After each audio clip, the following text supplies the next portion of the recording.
Hey there, friend! Welcome back to the Closing Chapters podcast, where every mission has a story.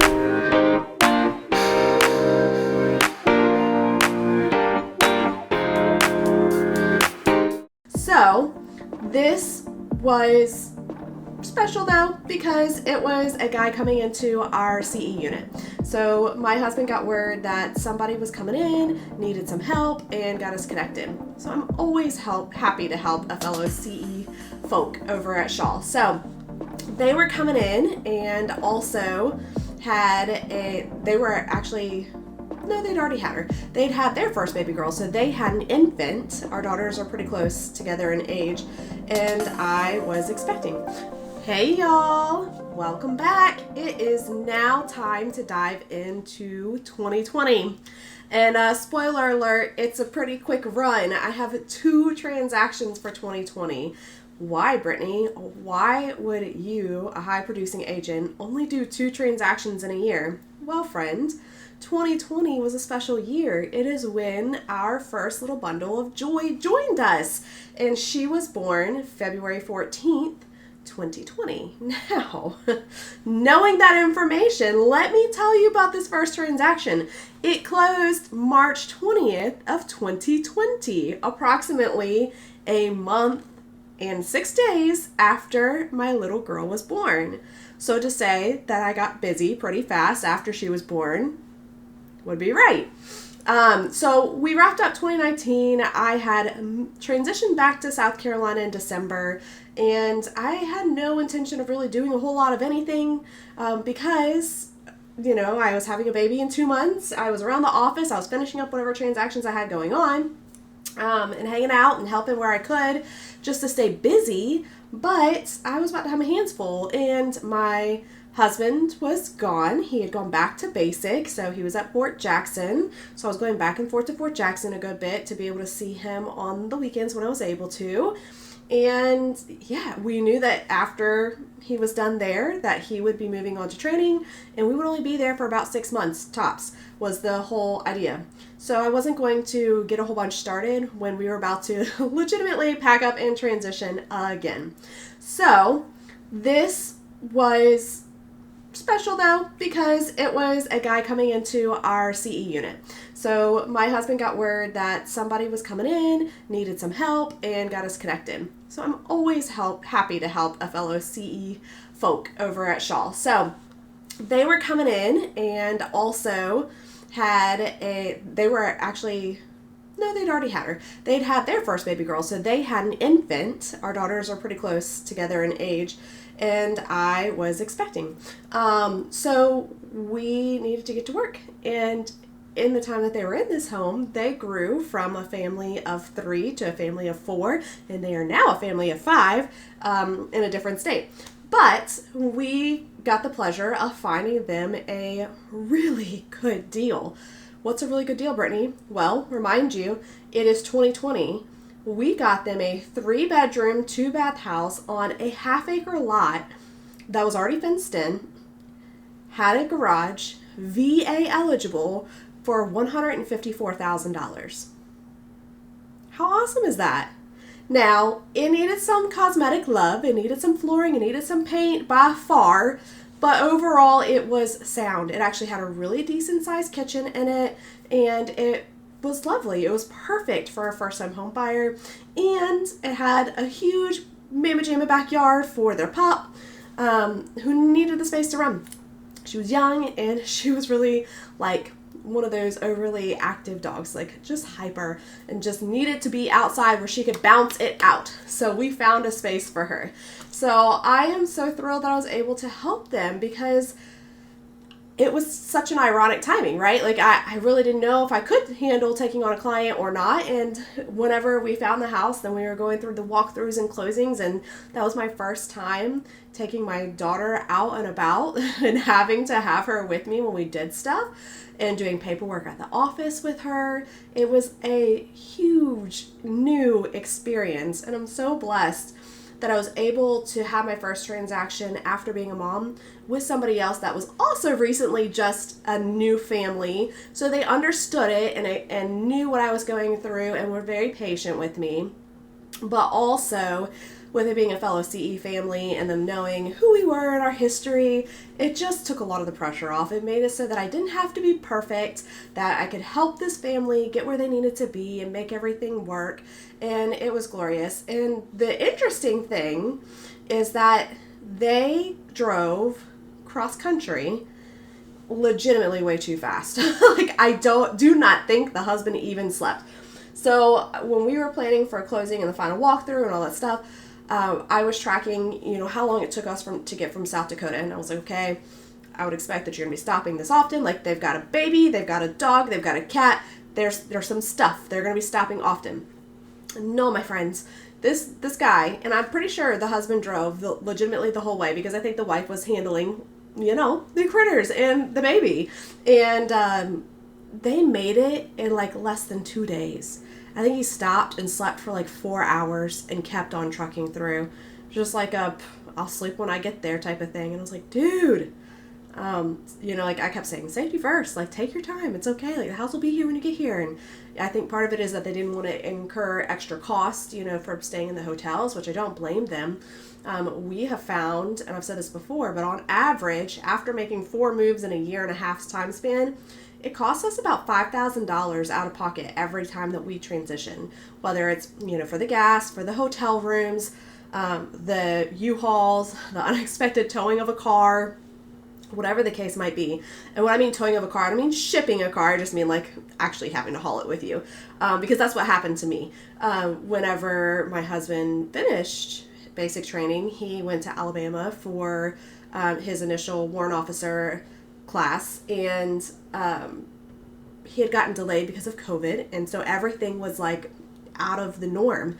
He was supposed to be coming back and getting me, and instead I was having to leave our rental and go to him, and that meant putting all of our belongings in storage and letting somebody else come pack it when TMO could come, and packing his car with as much stuff as I possibly could for as long as I could. Like, the thing is that we didn't know how long we were going to be stuck in Alabama, and then we didn't know when our stuff was going to get to Missouri, like when it would get packed and actually move to Missouri. And I have this itty bitty baby, and we're going to be going through different seasons, so I'm like trying to pack 3-4 months worth of clothes, different sizes, different seasons, anything that I have that she might need. And oh, by the way, we have 2 dogs at the time. And anyways, so we packed down, I had a Tahoe at the time, so we packed down the Tahoe, we packed down his car, we as in like friends and family.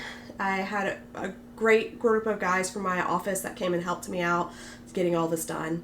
And then I towed the car 10 hours to Alabama with my 4-month-old. And she was not a happy camper and screamed for the better part of 10 hours. And I was going to split up that drive and decided not to, because I was like, I cannot get her out of the car just to put her back into this again tomorrow. Like, she's already losing it. I just need to get there. So it was quite the thing. But when you put yourself in those positions, right, I had already scheduled, okay, I'm going to have a stopping point, so I'm going to schedule that out, have a hotel waiting for me. So then when plans changed and I called and was like, hey, like, I'm not coming, like, this is my scenario. Hotels don't care. They don't care. They don't care that you're a military spouse by yourself with your baby and that you're trying to do the best that you can do. All they care about is their cancellation policy was 24 hours ahead of time. So I still had to pay for that hotel room, even though I wasn't going to stay there. And then I continued on to Alabama and had to pay for another hotel room because all of a sudden I'm, staying there earlier than I expected to. So it can all just add up and evolve very quickly. So anyhow, I totally get why he was like, nope, I'm going to hit it, get it, and go. But I was so not expecting him to be from the West Coast to South Carolina, literally like in a day and a half. So it was pretty crazy turnaround, but he was like, I'm not waiting any longer than I have to get into my home. And I was like, okay, I get you, friend. So it was so cool to have a home waiting for them and to limit that craziness of having to stay in hotels with the newborn and the animals and get in and get out. And that's a blessing, and that's what I'm here for. This is like the moments that define my career, when I am able to make sure that a family gets in the door of a home where they can just put their stuff down and exist and be. And it doesn't matter if they don't have their belongings with them. It doesn't matter if they have a bed right that second. They don't have to load it all up the next day and do it all over again. They are there. And that feeling is just, it's overwhelming because it's tough when you don't have all of your stuff with you. However, there's such a sense of relief of like, I don't have to do this over again right now. I don't have to pack it all up again. I don't have to make the kid mad again. I don't have to shove the dog in a crate again. We're here. We're home. We can relax and the rest will follow.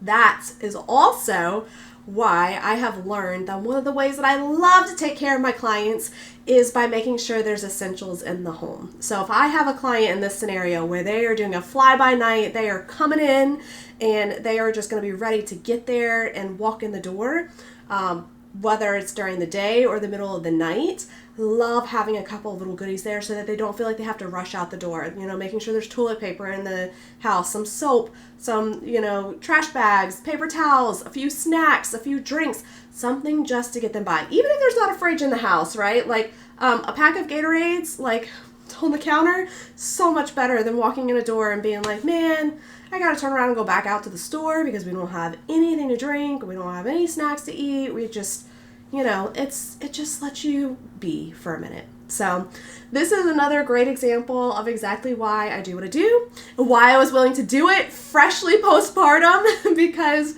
this was such a deserving family and I was able to make the American dream come true. They purchased their first home. I got to help them sell this home later on, and they purchased their second home. So they're doing the right things. They are able to take one property and push it up to another property, and they are really doing well and living life. So it makes me very proud whenever I get to see families grow and be prosperous throughout the years that go by. So this was my start to 2020, my first closing, March 20th, 2020, and it's halfway point because there's only two. Now, the flip side to that is that I transitioned in June, and that's when we left again. So, right, it's March 2020. If I do another deal, even 30 days out, April or May, well, then I was packing and I was out. I had to be out by June 1. So that is a big part of why I only did 2 deals in 2020. I may have had a few referral fees going in or out, but actual transactions that I was involved in. However, that is not the end, my friends. It is not the end, because this career has been going for 10 years now.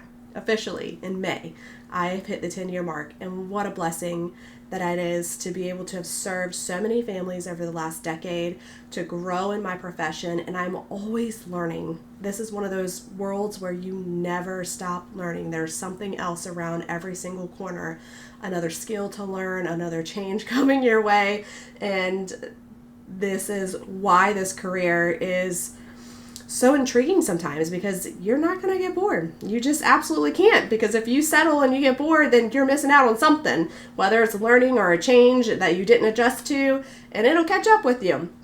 So this is truly a career that can kind of keep you on your toes and yet create such a cool engagement and beautiful relationships along the way. So thank you to my first family of 2020 for welcoming me with open arms as a new mama and trying to figure out the whole world of being an entrepreneur and being a mama all at the same time.